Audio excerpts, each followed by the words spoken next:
ఇక్కడ ఇంకో మాట చెప్పాలి బ్రదర్, నేను నిన్నటి నుంచి పేపర్లలో నేను ఈ పార్టీలో ఏరుతున్నా ఆ పార్టీలో ఏరుతున్నా అని వచ్చింది. నేను ఏ పార్టీలో కూడా చేరను, నాకు ఏ పార్టీతో అవసరం లేదు.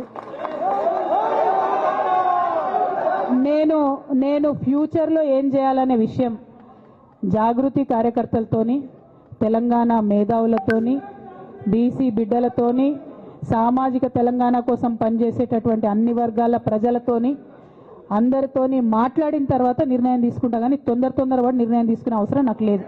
ఒకటి. రెండు, ఏదో నిర్ణయం తీసుకోవాలనేటటువంటి విషయంతో నేను పనిచేయడం లేదు.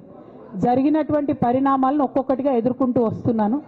నిన్న జరిగినటువంటి పరిణామం చాలా కీలకమైనది, నా జీవితంలో అత్యంత ముఖ్యమైనటువంటి పరిణామం. కాబట్టి చాలా ఆలోచించి ఆచితూచి అల్టిమేట్గా తెలంగాణ ప్రజలకు లాభం జరిగేటటువంటి నిర్ణయం తీసుకుంటా తప్పితే నా కోసం నిర్ణయం తీసుకోవాల్సిన అవసరం లేదు.